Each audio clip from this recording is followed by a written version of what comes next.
Raphael Garcia back again on June 8th, 2017.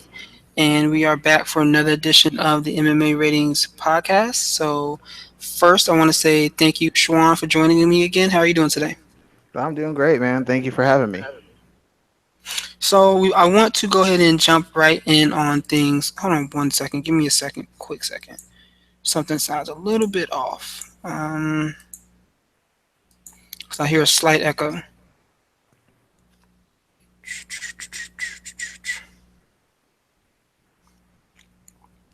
So yeah, I wanted to um, jump right into the show and say, we got quite a bit to talk about today. Have you been following the news this week, Schwan? Yeah, it seems like a lot of stuff's been going on. I would hate to be Demetrious Johnson right about now. That dude's got a lot of stuff he's got to consider right now.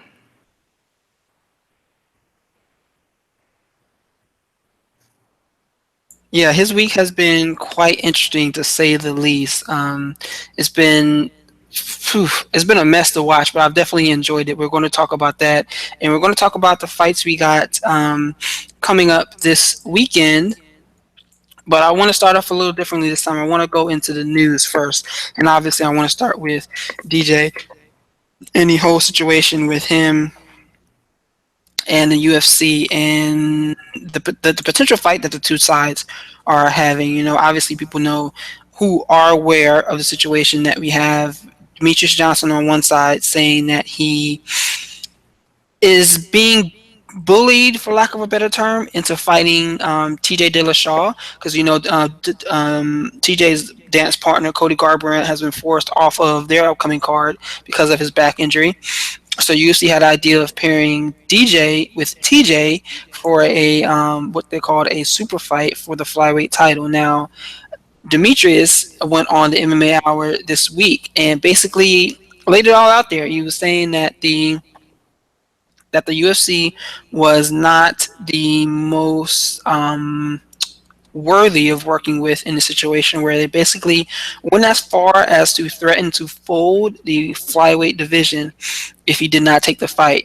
And Demetrius' stance is basically like, look, I want what's coming to me. I want what's due to me. And this is a situation out of respect where he feels like he wasn't paid the most respect. And this is an interesting situation because when you look at a lot of the different issues that fighters are having with the UFC right now, it seems like a lot of it is around the situation of respect. But Shawan, as you watch this story unfold, what were some of your initial thoughts? Well, my initial thoughts, I was always on the side of DJ, to be honest. When everybody was saying he should move, he should let a TJ come down and take the fight. My argument was always that TJ is not he's not in that weight class. We don't know if he can actually make that weight to compete, for one. And there's other contenders, whether you think they're valuable or they're good fights or they have a chance of winning. The fact of the matter is, Demetrious Johnson has other contenders who have been winning fights in that division who should be put ahead of TJ. Just because TJ was great at one weight doesn't mean he gets to jump the line at another weight. And I don't know why they keep referring to this as a super fight. TJ Dillashaw doesn't have a title. He wasn't robbed. He's not some dominating, outstanding fighter of that kind of level. It's not really a super fight. All it is a really, really good fight. A super fight might be Cody versus DJ because he's a champion and he beat Dominic Cruz, who nobody had been able to beat in the past several years, or even DJ versus Dominic Cruz. That might be a super fight because the Dominic Cruz is standing and him only losing to Cody Garbrandt. But I don't see how TJ Dillashaw is a super fight, and I don't really see what it does for Mighty Mouse outside of, maybe appeasing some hardcore fans. It doesn't make him that kind of money. TJ Dillashaw is not a draw. He's not the kind of guy who draws big fans. He's not a big number type of guy. So I don't see the point. I don't see any benefit for Demetrious Johnson. It makes sense for TJ. TJ's got nothing to do. But for Demetrious, why would he even take the fight? It doesn't make any sense to me financially, from a business point of view, even from a fighting point of view. It makes no sense to me. I don't understand why they'd even expect him to take the fight. It just doesn't make any sense. So I don't disagree with you there. There's a lot of different components to this. One of the most interesting things that DJ said during his conversation with Ariel on Monday is that the UFC kept pushing this because I quote, "This is what TJ wants," and Demetrius's response to that was like, "I don't give a fuck," which is exactly the stance that he should take. Not only is TJ not a champion, but Demetrius is the longest reigning UFC champion that they have right now with 10 title defenses, and he's on the cusp of breaking a record, which is something that he's been talking about doing for years. So you mean to tell me that the UFC is willing to put another fighter's desires and goals and benefits ahead of another fighter who's been a model citizen, for lack of a better terms, since winning the title. He's never turned down a fight. He's never missed weight. He's never failed a drug test. He's never got in trouble outside of the cage. You won't see this guy. No, I won't say shooting up a club, but you won't see this guy getting in fights outside of bars and stuff like that. There's so many different situations where Demetrious Johnson has shown that he is a model citizen, for lack of a better term, and yet UFC is willing to pressure him in a way that just is unsettling. And I get what they're trying to do. They need big fights and they need them now, but I think the idea of trying to pressure guys into doing stuff like this isn't going to work anymore. This isn't the days of Chuck Liddell, Matt Hughes, where they can just pressure you and expect you to jump. Those days are long gone. And I'm glad that Mighty Mouse is finally standing up. Remember when Tyron Woodley said that he was the subject of prejudice because Stephen Thompson was getting a title fight again?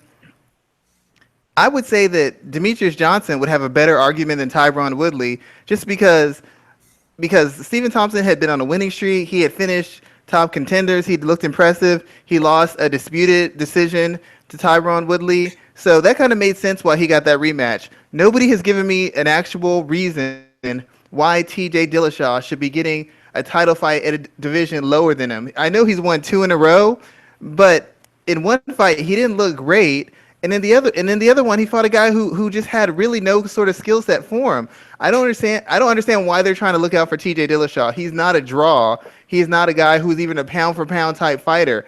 I have no idea why they're so insistent on trying to give him an opportunity that he A, hasn't earned, and B, he doesn't come with enough financial reward for it to make it worth Demetrius' time. Like, if he was going to get him some kind of, make him Anderson Silva money, or make him some Ronda Rousey money, or Conor McGregor money, I'd be like, well, I'd still agree with DJ, but I'd be like, man, you need to go get that money. But he doesn't make him any money. He's just another.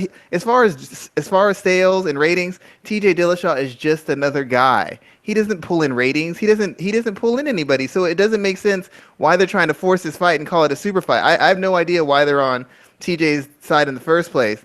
And as far as the UFC, every combat sports, and you cover real sports too, stick and ball, traditional sports, that's what owners do. Whether it's owners or promoters, that's what they try to do. Will you renegotiate your contract so we can get certain guys in because we need these guys so we can compete? Will you take a bit of a hometown discount so we can get these guys so we can compete for a title? And they do it in boxing. They do it all over. It happens in every single sport at every single level.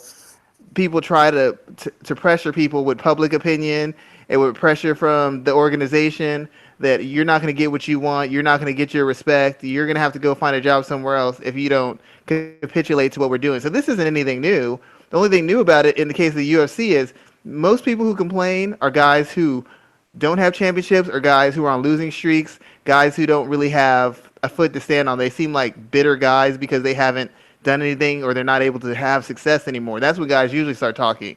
DJ's at the top of his game. He's number one pound for pound, and he's talking. That's the surprising thing. You don't usually get guys in his position talking this much. Aldo didn't talk this much. Anderson Silva didn't talk this much, so he stopped getting his way and he started losing. You rarely see guys at the top of their game, George St. Pierre included, winning, and talking about unfair practices or trying to be bullied. I think Conor McGregor made some comments towards it, but for the most part, DJ is the first champion who's actually come out and said the UFC is trying to get me to do this, and I'm not having it. And he's not going to let them try to dictate to him or bully him or intimidate him. And that's the first I've heard of any guy who's on a winning streak, who has something to lose, who has a bit of a legacy, actually speaking out. That's a surprising thing. Tons of guys complain behind the scenes or publicly when things are going bad. How many guys actually complain when they're at the height of their powers, when they're winning multiple fights, when they're on pound for pound lists? That's a strange thing about all this. And in my opinion, I think that is the time to start complaining. And I hate to use the term complaining, but that's the time when you need to be most vocal. When you not only when you have the most to lose, but when you have the most to gain as well. To be honest with you, man, this is probably the most coverage that Demetrious Johnson has gotten since he's won the title. Period. Yes. Yes. And when you look at that, that tells you how not unfair, but that tells you how much of a situation he was in. This guy was not only winning and defending a title, but he was doing it in a way that was more and more impressive with each stance. This guy just submitted Wilson Hayes, a guy who had never been submitted in his life, finished him. He finished an Olympic champion. He finished Kyoji Horiguchi. He finished John Moraga. He finished Joseph Benavidez. Like, man, this guy has been getting better and better every time he stepped into the octagon, and his stature has diminished more and more at the same time.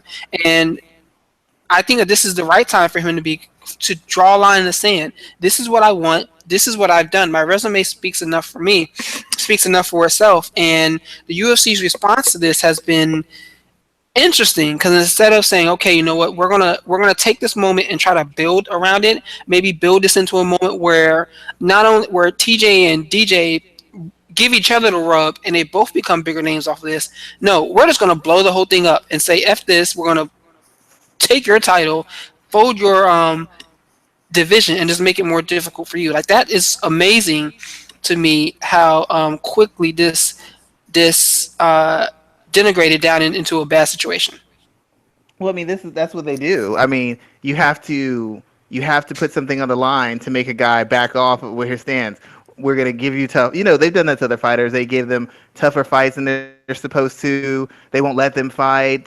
When Randy Couture tried to leave, they held him to this contract, even though they didn't really value Randy. They do whatever they can to put you in a position where you have to fold. The only thing about Demetrious Johnson is he doesn't have to. He's a good enough fighter where he can still compete at a world-class level, at a weight class above, regardless of who they put up against him. He's good enough to compete at 35 at a world-class level. He doesn't really need the division. Nobody in the division has become any bigger of a star than Demetrious Johnson. Nobody in the division has broken out and gotten a lot of ratings and got a lot of opportunities and built a huge fan base. So losing the division doesn't really hurt him that much. If you really think about it, it doesn't really cost him any money. DJ set up his own things on his own. So the UFC not backing him isn't anything new, because they never really backed him. They never really pushed him. And I'm not saying he would be a huge star, but they could have maximized the appeal he has. He's already done. They haven't done that. So to him, he probably feels like he's been fighting the UFC for the large majority of his career. They didn't even want him to win the championship. If you remember, this was supposed to be Benavidez' division. He was supposed to win this tournament when they first had it. Everybody said if Benavidez was at a weight class below, he'd be the champion. He was supposed to win the belt. He was supposed to be the guy right now. It just so happened that he wasn't able to win the tournament, and he wasn't able to win the rematch. But and them closing down the division does nothing to him. They didn't push it. They haven't made him a star. They haven't made him millions upon millions of dollars. Essentially, all the money he's made, since he's not a draw, and they haven't created a fan base for him, all the money he's made has been based off of his ability to perform increasingly better against an increasingly diverse and difficult level of opposition. That's what's made him his money. He's gotten bonuses that he's earned because he's finished, bonuses he's earned because he's put on great fights, and he's continued to win fight after fight after fight after fight on his own. The UFC really doesn't build stars. They give people a platform to work on. They don't really know how to build stars. If they did, they'd be trying to build a lot of them so they can make up money. They don't know how to build stars. And the worst part about it is they don't even know how to maximize the attention and the opportunities that guys who have a fan base have. So they haven't done anything for Demetrious. So what kind of threat is that? I'm going to close down a division? Well, I'm the only champion the division's ever had. I'm the most dominant fighter in the division's history. And all I'm saying is I don't want to have a guy who drops down a weight class come immediately challenge for my title. It doesn't make him look bad at all. And if they cut him, there's tons of organizations that'll sign him right now for big money because of where he stands and his quality as a fighter. So I don't know what kind of threat it is that will close down the division. They don't pay him enough where it changes his life all that often. He'll just move up a division. and fight whoever they put in front of him. Same as he's been doing for the past 3-4 years in the flyweight division. So you said a couple of different things there that were pretty interesting to me. You said that the UFC can't build stars, which is true. They have been struggling to build certain stars. I do also believe that a part of it is that the organization has an archetype that they like to like that they like to promote. Sage Northcutt, Mickey Gall, Paige Van Zant, Ronda Rousey, Luke Rockhold, Elias Theodoro. These are the type of men and women that fit that archetype that they like to push. Unless if you have some type of overbearing personality trait or knockout power, like a Derek Lewis and Mark Hunt. Those guys don't fit that mold, but they have that knockout power that can put guys away. Anthony Johnson had that as well. GSP had the looks. Bisping has the mouth. He had the looks for a little while, but he doesn't have those as well. But they do have certain types of archetypes that they like to push to the forefront. But when it comes to those hard nosed, nothing overly special about them, but they get out there and work day in and day out. But they still manage to get over. And the UFC struggles to translate those individuals into stars, and it's also partly the athlete as well, but it plays it both ways. Like Demetrious Johnson has done his own thing. He's built up his empire in video games, which is something that it perplexes me that the UFC didn't better leverage that, because that's kind of the same demographic there. They can get younger fans and newer fans. This kind of runs into that new report that came out today that said that the UFC's median viewer age is in the 40s. Like, think about now that's pretty amazing to me. The Sports Business Journal revealed that the median age of UFC watcher is 49 years old. That makes sense to me. Yeah, and it's pretty interesting to me. I haven't read the full report yet, but that's something I want to look into. Well, about Demetrious, it's a twofold thing. First of all, some of it does fall on the athlete, because so many athletes, and Andre Ward, he's a boxer, he does the same thing. He goes, I'm not going to talk trash. I'm not going to go rah, rah, rah. I'm not going to demand a title shot, beg for a title shot. They say there's certain things they're not going to do to sell. So part of it is on them, no matter how they spin it. I understand your morals. I understand your blah, blah, blah, your ground. This is how I present myself. I got to look my kids in the eye. Fine. That is a choice you are making to not try to maximize your earnings by being true to yourself. Good moral stand, good lesson for the kids, might not be good for your bottom line. You're choosing not to do things that have been shown to work. That's a choice. Just like if I say, Raphael, I'll pay you $100,000 a year to work on this show, but it's going to kind of be a little bit denigrating to your race and to you as a man. Now, is that the best deal for you? Possibly? No. But you're saying if a guy chooses to do that and makes $100,000, you can't hate on him. You took a moral stand that says, I don't want to do that. That's your choice.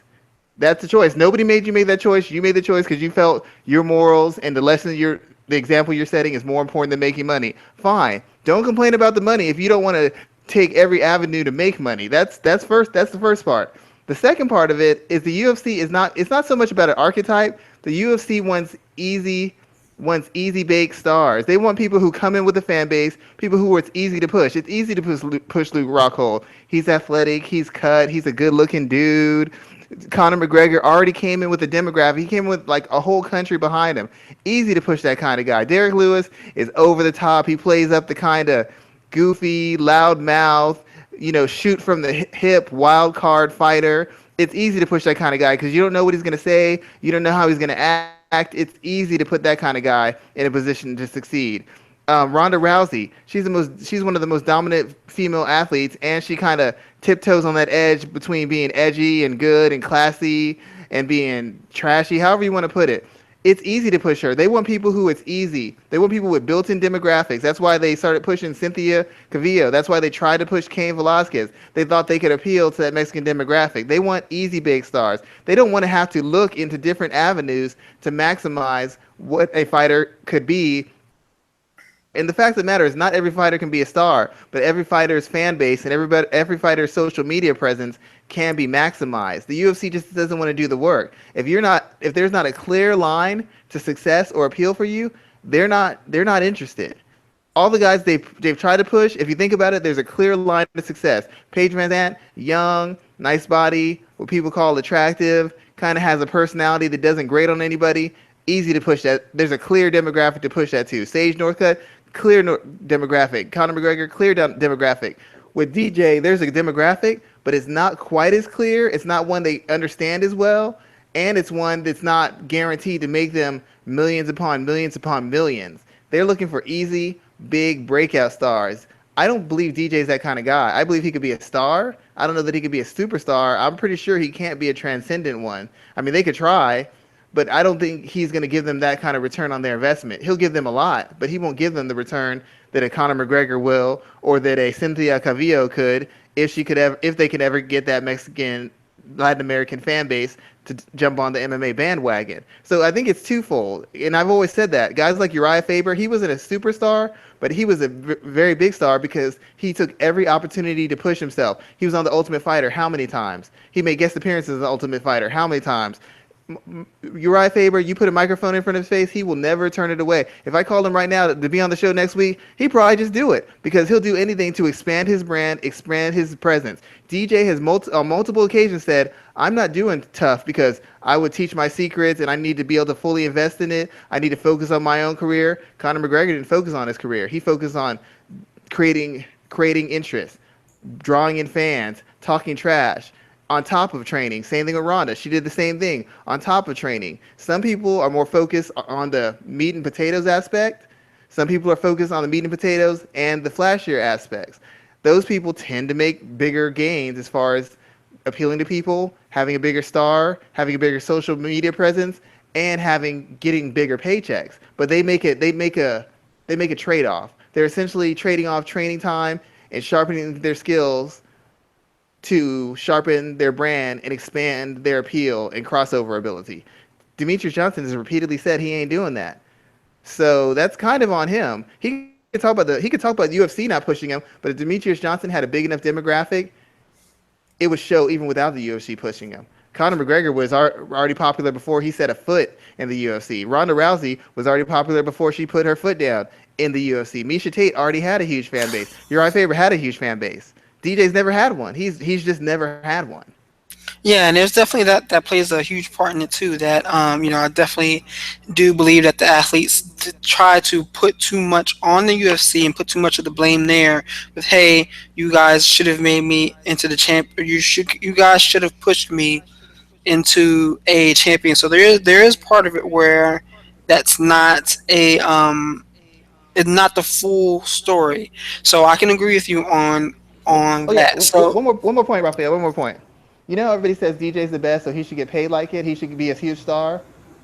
In the yep. NFL, we'll make it simple. Tom Brady's been better than Peyton Manning for years. Peyton Manning was the biggest star in the NFL, and sometimes he wasn't even getting past the first round of the playoffs. Michael Jordan was the best NBA. Lots of guys got paid more than him and got bigger pushes at points in his career. It's not being the best. Being the best does not make you a star. Canelo was not the best. He was the big star. You know, Miguel Cotto right now is not the best. He's still a bigger star than most guys in his weight division. It's kind of a little bit on you, and it's kind of a little bit on luck and the demographic you appeal to. It's not just being the very best. The very best does not guarantee you anything except being the very best. So what do you think is the outcome of this situation? Do you think we end up finding ourselves in a situation where DJ does fight TJ, or does he end up fighting Ray Borg, or does he not fight either, and we end up seeing him no longer on the UFC payroll? I actually had an idea. I said, why don't they do this? He wants TJ to fight a featherweight fight before he fights him. He's not going to fight until then. TJ doesn't want to fight featherweight unless it's for a world title. Why don't you have TJ and Borg, or TJ and somebody else? I mean, if you want to be, right now, being an authentic sport isn't important, so we're just going to focus on a solution. Have TJ and Borg or TJ and Pettis fight for an interim championship. Whoever wins is the next challenger for DJ. That way, his record-breaking fight is champion versus champion, which makes it bigger. And if TJ happens to win it, it's even better because now you've had all this ill will build up. You've seen TJ perform at flyweight and win, and it's champion versus champion. And now TJ's a two-division champion. Even though it's interim, he'd be a two-division champion against the most dominant champion in a weight class. That might be big. that would sell with all the trash talk and everything else behind it. And then, of course, you'd have Team Alpha Male saying, look, now you're seeing the real TJ. He's a fake. He's a phony. This is what we told you for years. That you could spin and sell. And then it would meet it would meet all the DJ's requirements because TJ would have taken a flyweight fight. He'd be fighting his record-breaking fight against a guy who's a fellow champion, and and we know that TJ can make the weight because he just made it to win the interim title belt.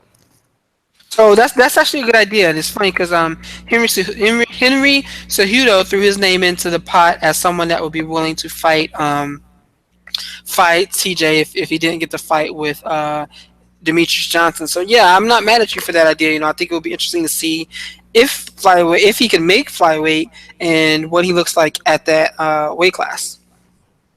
Yeah, and side note, as I said this before, this is bad for TJ. He was getting a lot of goodwill for the Ultimate Fighter, but remember when Faber said he's two-faced and he'll be cool with you 1 minute and then he'll start talking trash. He'll say, "I don't believe in talking trash," but then he'll talk trash. How he's got a bad temper. He reacts to adversity very poorly. Well, look, he had some adversity. DJ said he didn't win the fight. Now TJ saying he's a coward. Now Mighty Mouse is Minnie Mouse, the same guy he was cool with 2 years ago and said he respected and had a world of respect for. Now he's saying he's a coward and he's running from him. So and maybe TJ's just doing that for show. But just a year ago when he fought Dominic Cruz, he said, "I don't like that when you trash talk for no reason. There's no reason to sell the fight. You just fight the fight." So either he's a fake personality who turned on somebody he respects, or he never respected DJ, or he's a fake and he's doing what he said he doesn't believe in, which is trying to sell a fight by talking trash in the media. Either way, TJ Dillashaw, every time he opens his mouth, is exposing himself as somewhat of a shifty character and a guy with bad judgment, really bad judgment in intense situations. This is going bad for him. It's making him look really bad, in my opinion. I can agree. I can agree with you there on that. And so I want to kind of segue into another story because you mentioned this guy a couple minutes back, but you talked about Conor McGregor money. Did you see that he is sitting pretty right now as the 24th highest paid athlete in 2016? Well, in the last 12 months, Forbes just had him on the list of the top 100 athletes, and he came in at number 24. Yeah, I was pretty impressed with that. I'm impressed because he really actually earned it, not just through fighting, but through endless promotion and constantly pushing himself in the boundaries and exploring avenues to get to that point. Like, everybody's going to say the UFC paved the way for him. They didn't really. He kind of created these opportunities for himself. He went for big game. He talked a lot of noise. He backed it up, and he took every opportunity to showcase himself and showcase his brand and separate himself so that he could make the money he wanted to make. He didn't depend on the UFC to push him. When the UFC was against him, he was still making moves. So I'm very impressed with Conor McGregor, and not even with the trash talk, with the foresight and the dedication to the process and the finding ways and finding avenues to earn money and establish himself. That's the biggest part that everybody could take from him. They focus on the trash talk, but they don't look at the mindset. They don't look at the business acumen. They don't look at the chances he's taking and the creativity he's creating, the creativity he's shown in how to make money and how to establish himself as a person who can generate money, not just a person who can make money as a middleman between the consumer and the organization. Like, that's what people need to focus on. They're focused on the wrong thing. They're not focused on the business acumen. Yeah, I can definitely get with you on that. And then they broke down his salary to $34 million. I think it was 20. What was it? 20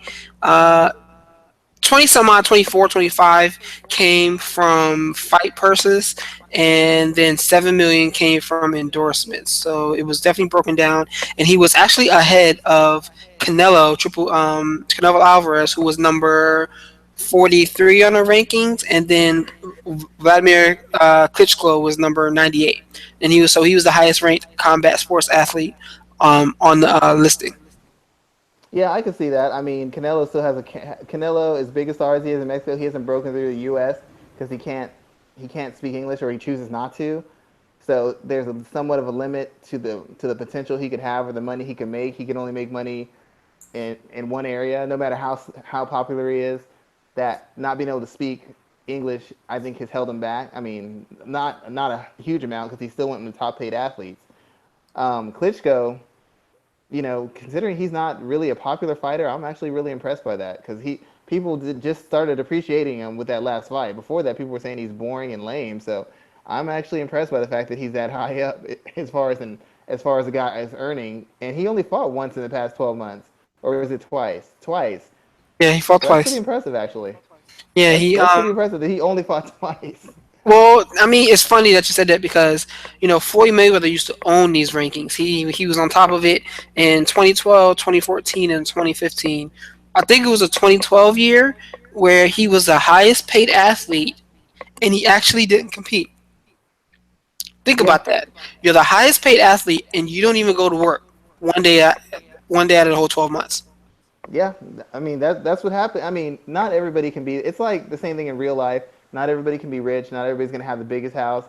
But if you play your cards right and you really maximize the opportunities and do the right things with your money, you can still make money. You can live much better than you are. You can maximize everything you have. A lot of people are too focused on the fact that they're not a superstar, they're not super rich, instead of maximizing the opportunities and the money they get. And that's why they keep on hitting these brick walls. There's a certain kind of sacrifice and a certain kind of effort you have to put in to separate yourself.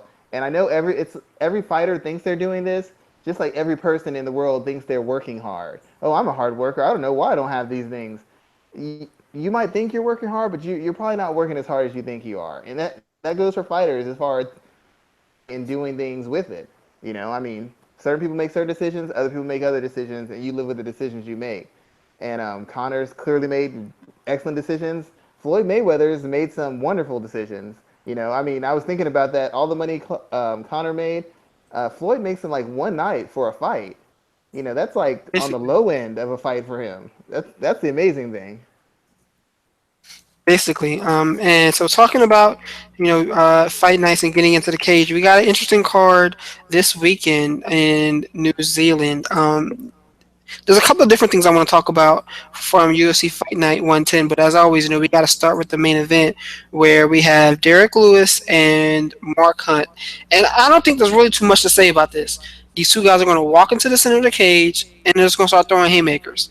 I think that Hunt definitely has the technique on his side, and I was listening to a debate earlier today about which guy has the more power, and most people lean towards Mark Hunt. But I don't care how you shape this fight. Someone's going to sleep. Yeah, I mean it's pretty much simple. There's not a whole lot of technique. Mark Hunt is probably the more technical striker, but he's been getting kind of lazy, it seems, and sloppy, it seems, on his defense and his offense. And a lot of his success, even with his technique, was based on the ability of A, he can knock you out, and B, he can take knockout shots. He doesn't seem to be any longer able to take those knockout shots anymore. So a lot of the counters and a lot of the footwork and pressure he would put on guys, they don't exist because he can't take the shots anymore. He has to be a little bit more cautious, and a cautious Mark Hunt isn't really an effective one because he's never been that kind of slick, defensively sound kind of guy. So the only really chance he has is to go out there and just try to be educated, but just basically force exchanges with Lewis. I think he is the bigger hitter. How Lewis reacted to Brown kind of putting the lumber to him, I have my concerns, but the fact of the matter is Lewis is still the younger guy. He's at this stage the better athlete. He's probably got the better athleticism overall. So it'd be hard to go against him. But he's in every fight he's been in, he's looked vulnerable. He looked vulnerable against Roy Nelson. He looked vulnerable against Travis Brown. I mean, Brown really had him beat until he just for some reason stopped doing what was working. So I mean, it should be a short fight. If it goes 2 rounds, I'll be shocked. I don't think Mark Hunt has the chin to take Lewis's power for 2 or 3 rounds straight. And I'm pretty sure that if Mark Hunt is throwing heat, I know Derek Lewis can't take it. Derek Lewis has got a decent chin, but you have to remember he did get stopped with one shot by Matt Mitrione, and Mitrione doesn't generate half the power that Hunt does when Hunt's committing to shots and throwing his shots. I mean, I forgot all about that Mitrione fight. Um, and the MMA luck. You know what's going to happen, right? What, Hunt's gonna knock him out? Nope. This is going to be a 5 round fight. Oh Watch, God. watch. It, This is going to be a 5 round fight. I mean, there have been a couple of good fight. The what was it, Bigfoot and Mark Hunt fight? The That Bigfoot and one. Mark Hunt fight, the first one, was an amazing fight. I remember watching that and losing my shit as these two guys, were giving their all, and people were like standing on. Like that was probably one of the most best fights that year, easy. It's unfortunate that Silva ended up popping, um, and then just fucked the whole thing up. But that was definitely one of the most exciting fights of that year, and still probably my favorite heavyweight fight. Yeah, unfortunately, Hunt doesn't have that chin anymore, and Derek Lewis has never had it. I mean, it could go five. I just don't see how it does because neither one of them can take a tremendous shot anymore. I mean, Hunt can't.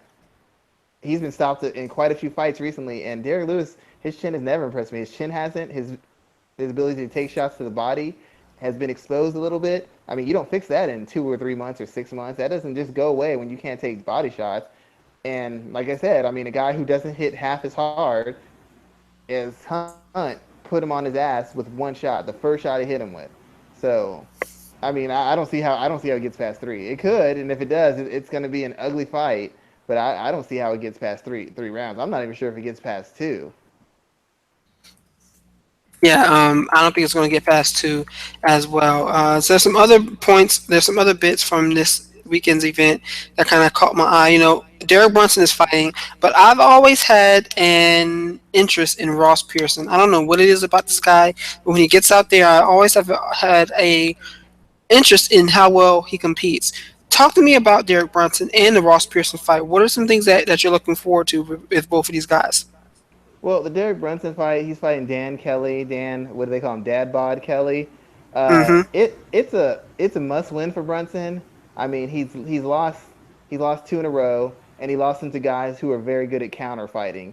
Dan Kelly isn't as dynamic as Robert Whitaker. He's not as his creative and elusive as Anderson Silva, but as a guy who's been a multiple time Olympian, he's been judo his whole life. He's been in combat sports his whole life. He's very mature. He's very seasoned. He's mentally tough. And even though he's not as technical as these other guys, he's actually a counter striker. A lot of his work comes off of pressuring guys, threatening with the clinch, and using that to land those awkward counter punches that, for some reason, seem to be laying out a lot of young middleweights. And Brunson hasn't shown that he can beat a guy who's willing to counter with him actively. He hasn't shown that when he fought when he fought Romero. Romero is essentially a guy who counters with big explosive bursts of offense. That's how Romero stopped him. When he fought Robert Man, he Whitaker, had Romero beat. I'm still mad at that. yeah, he got lazy, he got over aggressive, and he got countered and he got KO'd. When he fought Robert Whitaker, it was a back and forth fight, and every time he'd have Whitaker on the ropes, instead of kind of showing some deliberate and some patience with his aggression, he just came all out and he got countered, and then he got kicked in the head and he got finished. And then when he fought Anderson Silva, he was so scared of being countered, he started being really careful, started being real methodical. The thing about it is he doesn't have a developed enough overall striking as far as his jab or his footwork where he can work that kind of methodical game. So he was too passive for fear of being countered, and then he lost. Even though it was a disputed decision, he probably could have got it over Anderson. It never should have gotten to that point. A guy at his age fighting Anderson, who really, that was Anderson's 10 win in years. And it's all because Brunson is so fearful of being countered. And here he is. This is what makes this a good matchmaking. He's facing yet another guy who's seasoned, got poise, maturity, and mental toughness, who can counter him. And if he comes out over aggressive, or he doesn't manage his energy and his aggression the right manner, he's going to lose again to a seasoned counter striker. For Dan Kelly, the reason it's good is because Dan Kelly hasn't faced a guy with top end athleticism. He fought Sam Alvey, and Sam Alvey stopped him. He was the youngest guy who had shown himself to be higher than a third or fourth tier fighter. He fought Rashad Evans, but Rashad Evans isn't the Rashad Evans we knew. His physical abilities aren't there. In fighting Derek Brunson, that's the best athlete he's fought. It's the highest ranked fighter he's fought. And as far as being in their prime, it's the best fighter he's fought in his career. So we're going to see a Dan really has the savviness to really overcome a guy who's got experience, who's got some seasoning and got some experience on a world class level. We haven't seen that. And a guy who has all the tools, who can kick him up and down the body, who can wrestle with him, who can strike with him, who can kick his legs. it's going to be the first time we've seen Dan Kelly against that kind of guy. So for each guy, they're trying to prove that they can beat the challenge that they haven't beaten previously. Dan Kelly has never really beaten a guy of a certain caliber. Derek Brunson hasn't beaten anybody who's an effective, consistent counter striker. He just hasn't done it. And so I this is mean, very important for both guys. think of where Derek Brunson would be if he didn't lose to Jacare, Anderson Silva, and Yoel Romero. Yeah. Every time he's gotten to a big fight, he's lost. Every time he's faced a guy who's got some sort of mental toughness and the ability to counter what he does, he's lost. He's and a loss to Dan Kelly is particularly damning because Dan Kelly he didn't come in under big fanfare. Dan Kelly was just supposed to be another guy who got a couple fights in the UFC and got sent home, and he just keeps finding ways to win.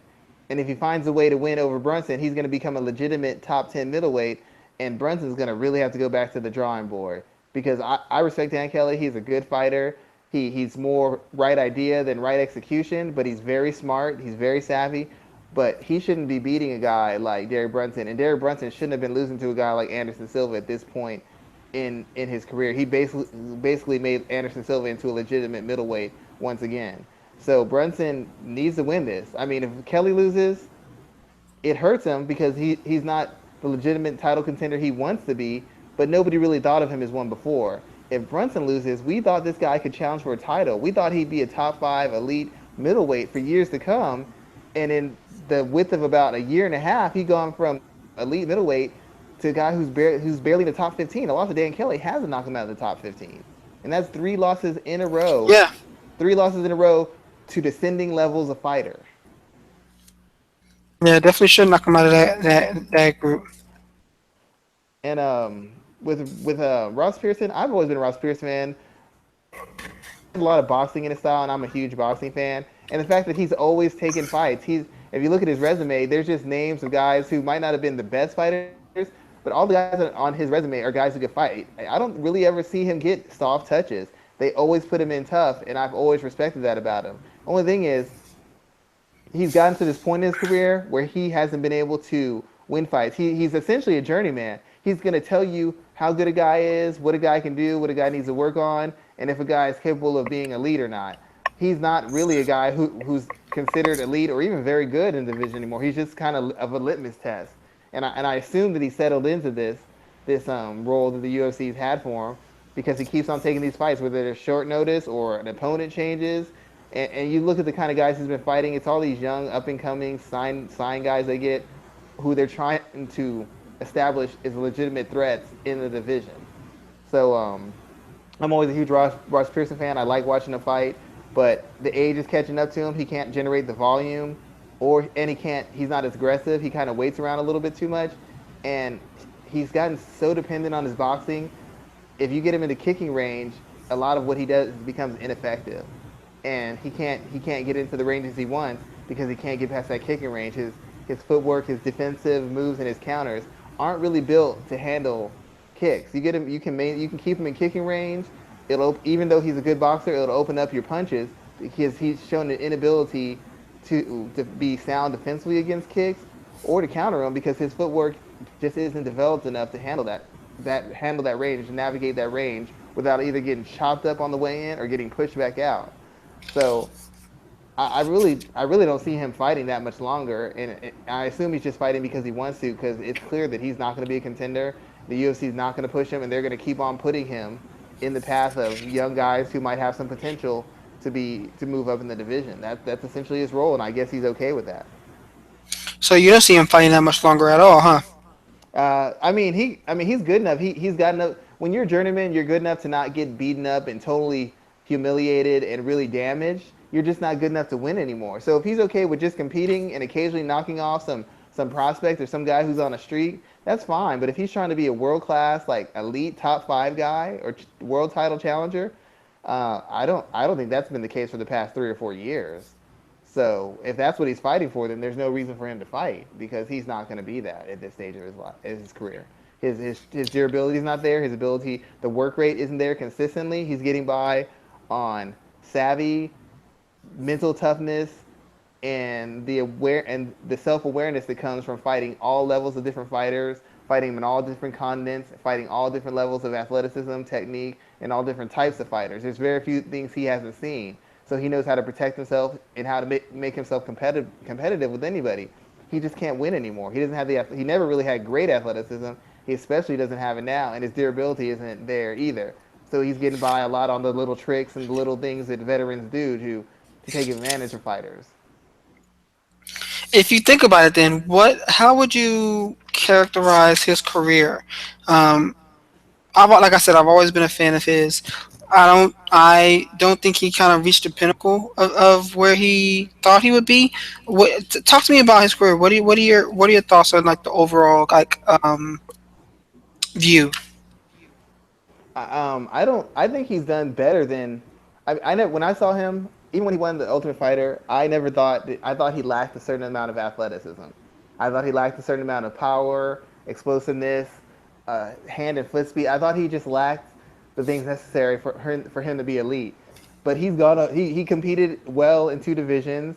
He's fought he's fought a very high level of opponent. He's beaten a very high level opponent. He's done very well for himself, and he's probably done more than his physical tools say that he should have done, and he's done more than his overall technical tools. Because he's he's gotten some experience. He's gotten some familiarity with the other aspects of MMA, but he's never been a great submission guy. He's never been a great offensive or defensive wrestling guy.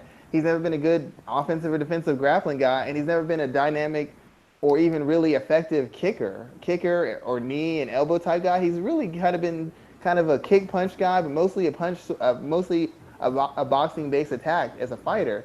So he's done a lot with fairly limited skills and fairly limited physical abilities. And the one thing I will commend him on is when he started hitting his wall earlier, he was willing to go to a different camp, work on different things, expand his skill base, and expand how he applied the skills he had to kind of put himself on another run. So he's overachieved. Because to be quite honest, I don't know anybody who really thought he was gonna Ross Pearson would still be fighting for the UFC at this point in his career. That's an accomplishment in and of itself, especially coming from a country he had where the wrestling was so far behind the rest of the world. For him to come in and compete and at one point be considered one of the better lightweights and one of the better featherweights in the division at some point, that's a win in and of itself. Now, it might not be the win he wants because it doesn't make him elite. In my opinion, he never had a chance to be a champion. But it shows that he was a fighter's fighter, and he was a guy who always gave the company and their opponent their money's worth. No opponent ever came in there and fought Ross Pearson and didn't come out better for the experience, win or lose, because he's that kind of guy. He's professional, he's well prepared, and he gives everything he has at that moment to win. So he's essentially made anybody he's fought better. He's put on repeated high octane, high offense, skillful fights, and he's done whatever he can to get the most out of his physical ability and his technical ability. And that in and of itself is better than probably 90% of guys who journey into MMA. So from my perspective, he's a winner. He's not elite. He's not going to be a Hall of Famer, but he's the kind of guy who every real fight fan is going to remember because he's the kind of guy who always performed and always performed very well.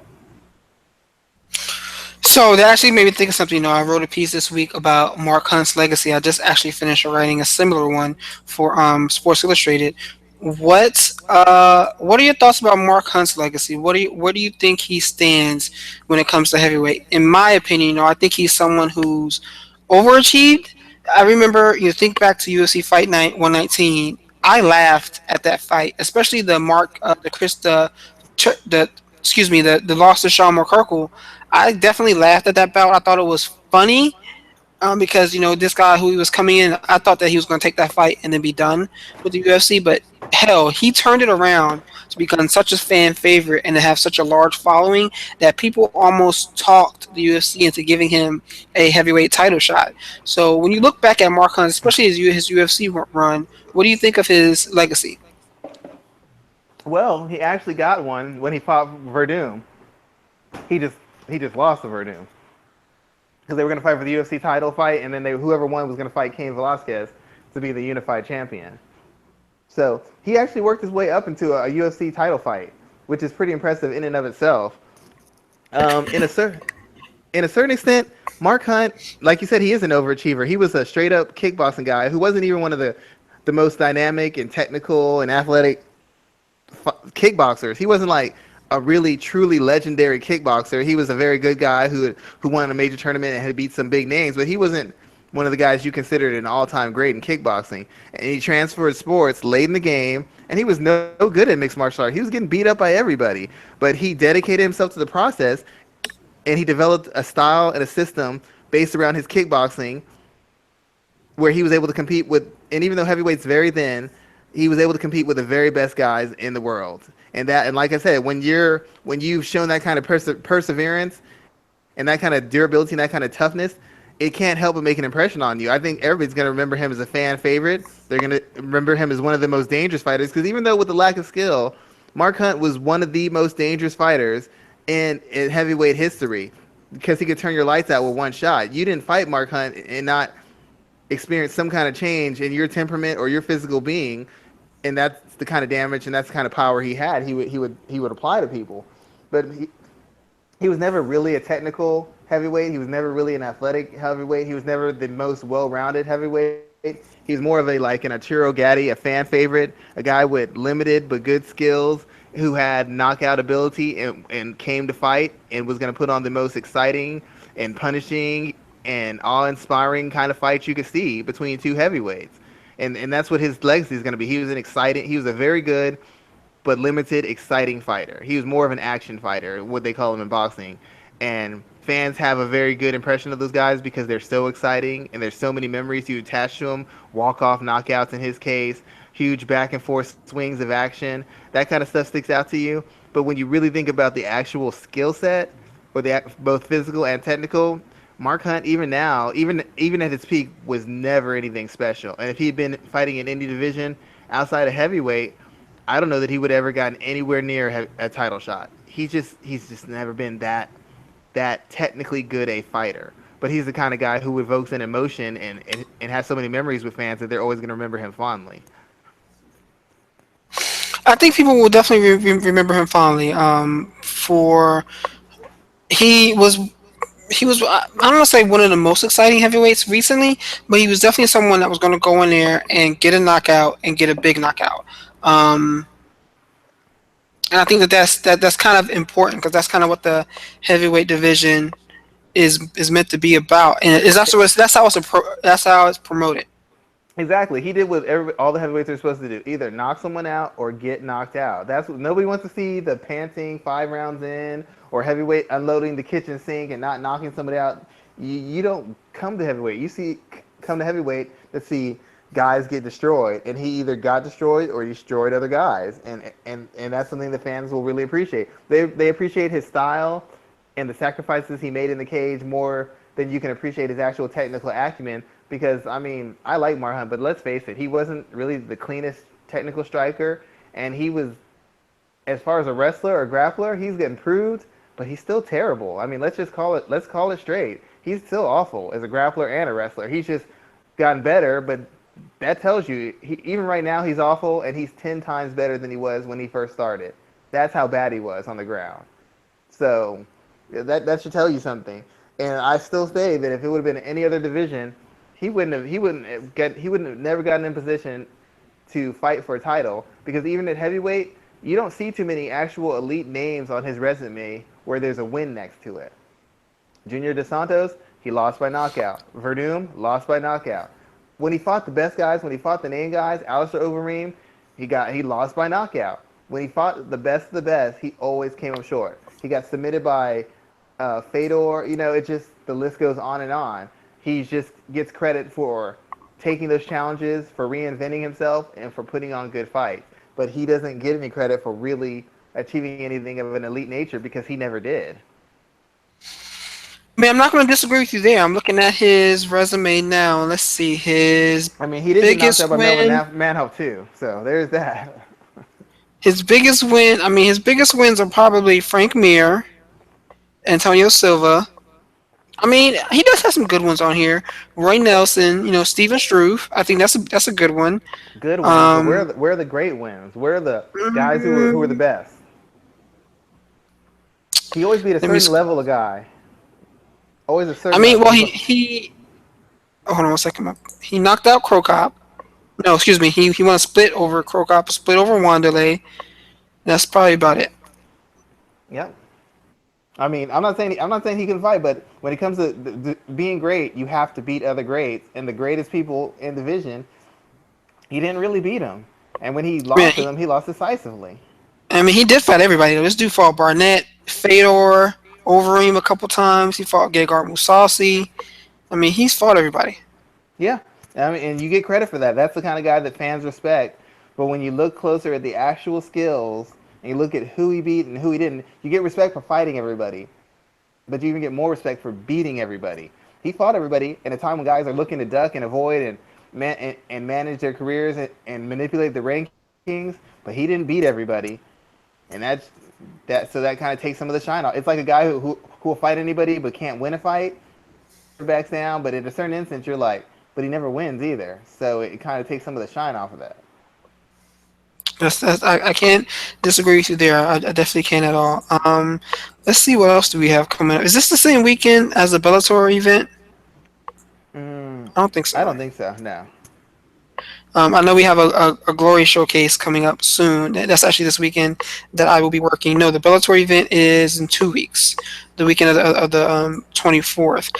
Are there any other stories that kind of caught your eye this week? Anything else that stood out to you? Some of the fallout from the most recent UFC event, kind of the the fallout as far as how it affected the divisions, kind of struck a nerve with me. But as far as actual news stories, there were the DJ thing took up so much. There was so much conversation on that. It was hard to even pay attention to anything else outside of that because that was the biggest story. No one had ever really challenged the UFC in the ring when they had something to lose, and he was the first, definitely the first champion I've ever seen do it. So that just took up so much energy that outside of that, that was the biggest news story that I focused on outside of actual fight results, most recent fight results. Yeah, I'm not. I agree with you. What did you think of Aldo getting finished? Well, it's like we talked about last week. This loss is more damaging than the Conor McGregor loss. You could spin that loss. It was a 13 second. He hit me with one shot. I fought out of character. But as many people have said, in hindsight, in this fight, he fought a good fight. He had his moments. He landed the shots he wanted to land on Holloway. He put the power on him that he wanted to put on him because, and those are the shots that usually finish guys. But it didn't finish Holloway, and Holloway made an adjustment, and Holloway broke him down, and then Holloway finished him. And there's no way that Jose Aldo can spin this because Jose Aldo he got out strategized, he got outworked, and he got beaten up.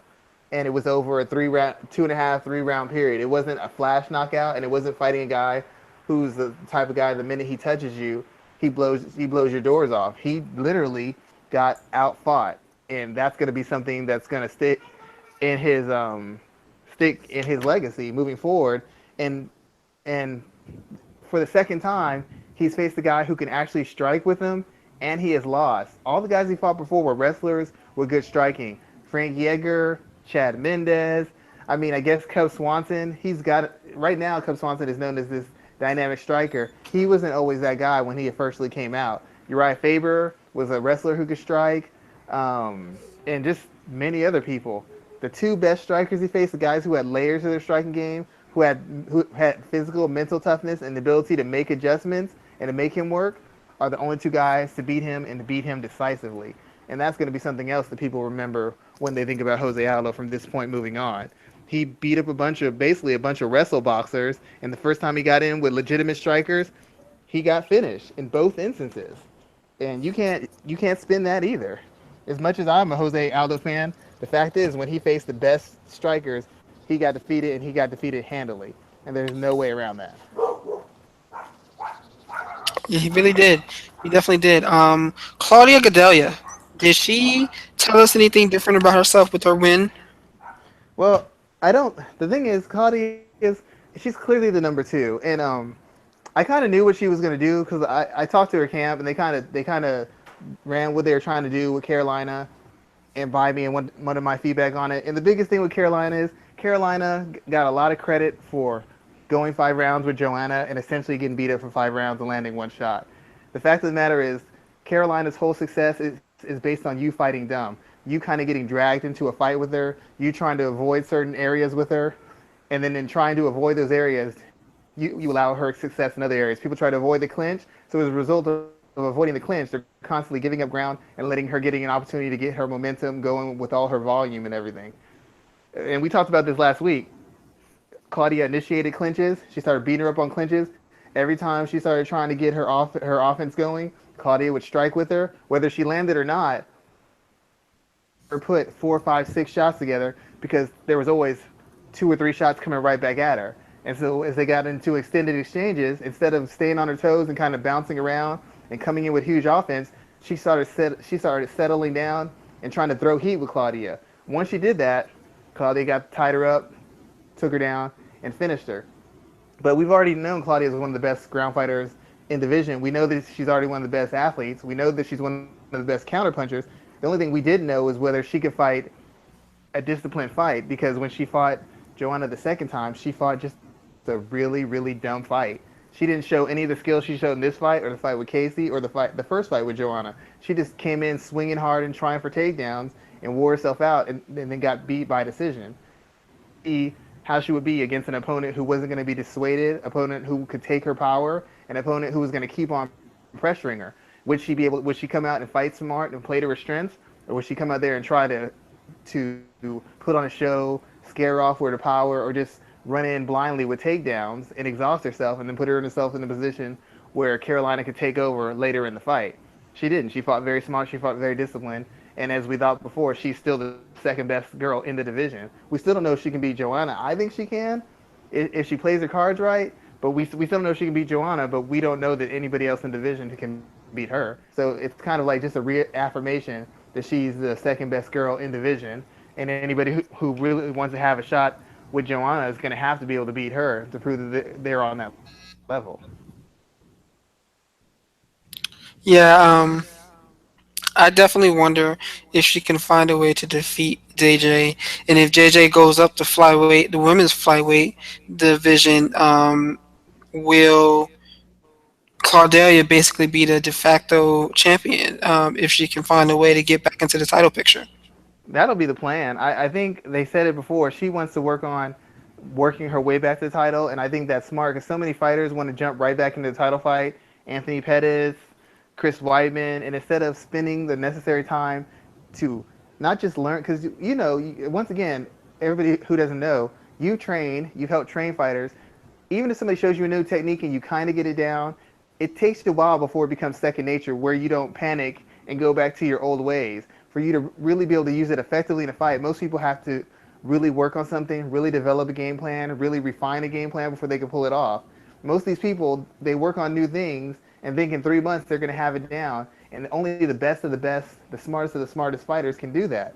For you to really have a change in your character and how you approach fights, you have to do it over an extended period. You have to slowly rebuild your game or refine your game in key areas. That's what she wants to do. She wants to make sure that when she fights Joanna the next time, if she has to, that she can handle any circumstance and any situation Joanna puts her in. Because she already knows that on her base level, even fighting as dumb as she was fighting, she was still competitive with her. She was still in that fight all the way down to the 5th round. So now it's a matter of cleaning up mistakes, having offensive and counter techniques that are a little bit more diverse and razor sharp, and being able to attack Joanna on multiple levels, not just keying in on one thing and running yourself ragged attempting it. So to me, she's doing the right thing. She's doing what Anthony Pettis should have done.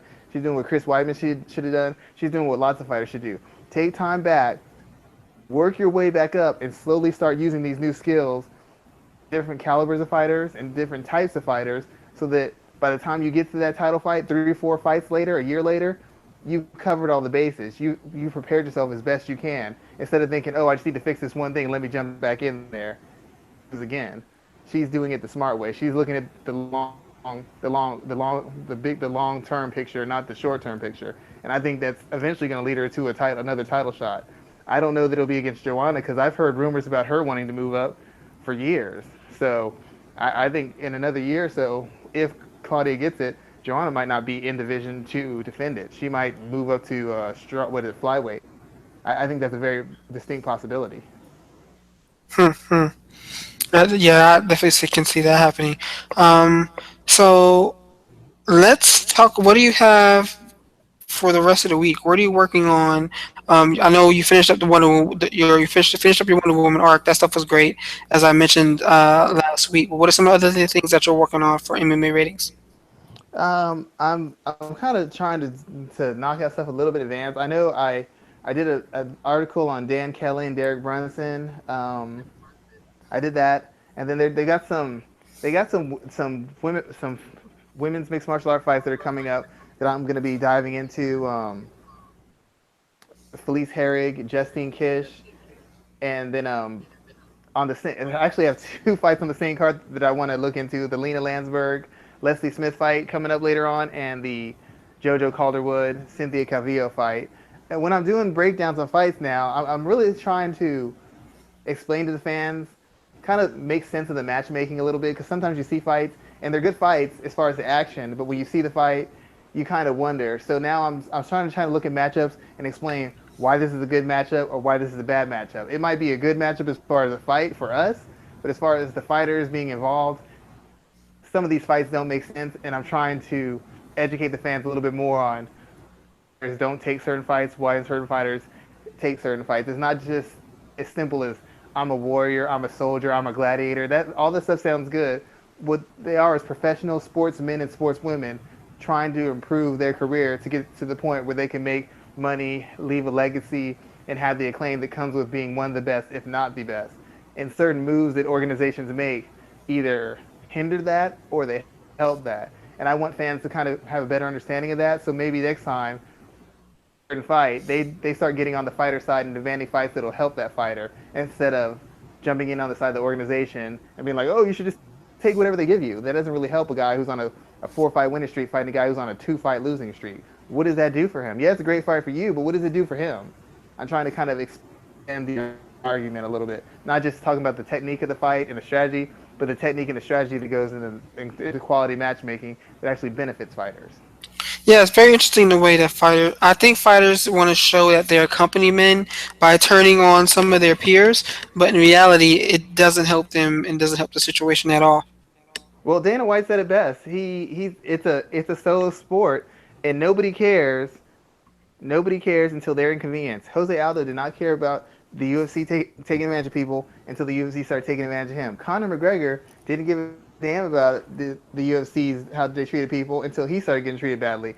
People have been getting treated badly. I'm sure people Demetrious Johnson is friends with have been treated badly by the UFC until they started trying to bully him. They bullied lots of other fighters. They've intimidated lots of other fighters.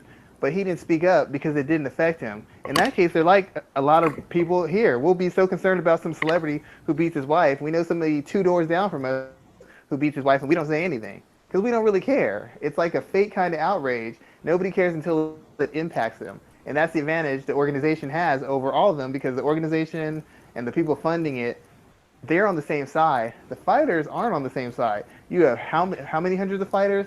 They're all on their own side. If your name isn't Leslie Smith, you're all on your own side. Everybody will cheer for her and say, oh, she's doing a great thing. She's doing a brave thing. I don't see you putting your neck out on the line with her, making controversial statements and talking about making a union. They only say that when they're not getting their way. As soon as things start going their way, they sign a new contract. The machine gets behind them. Everybody gets quiet. Everybody gets really hush hush. The organization always has. Their goal is to make money and make their organization bigger. The fighter's goal is to make themselves bigger. And if we're both fighters, me becoming bigger doesn't help you. You become bigger doesn't help me. Only thing that helps each of us is for our own individual success. So it doesn't give you any reason to support anybody else because that doesn't help you. It doesn't do anything for you. And they don't want to help anybody else. They want to help themselves. I mean, listen, Angela Hill's made comments on Twitter. Everybody's made comments on Twitter. They know friends who are getting done wrong by the UFC, but they won't speak out Mm-hmm. because they're benefiting. And I'm not saying they're wrong for it. That's what almost everybody does. Everybody will say, make this stand. Oh, hire a female director. Why don't you give up your directing job so you can hire a female director? Or hire a black guy.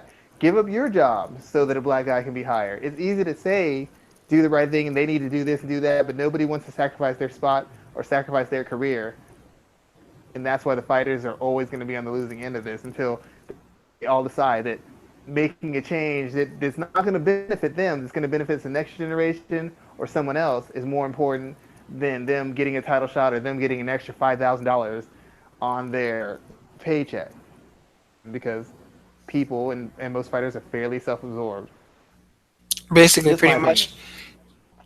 I got a couple other pieces that I'm working on as well. I'm waiting on some stuff back from Michael, but I have some work. We're always doing our thing over at MMARatings.net.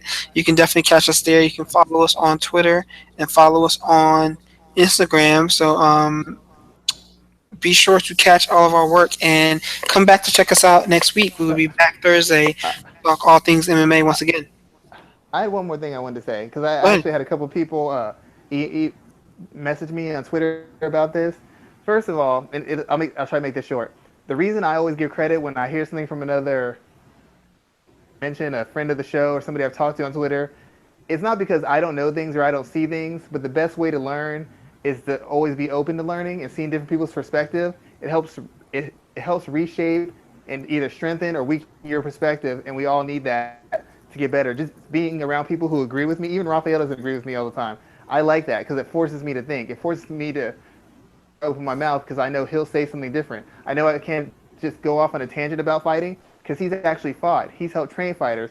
He trains himself. So I can't just say whatever I want because if I'm saying nonsense, he'll call me on it. And if somebody else I know from another podcast makes a good point, you here. So I don't mind giving them credit. I want everybody to win to the maximum amount they can. So I don't mind giving somebody else some shine because other people have given us shine on their shows, on their pages.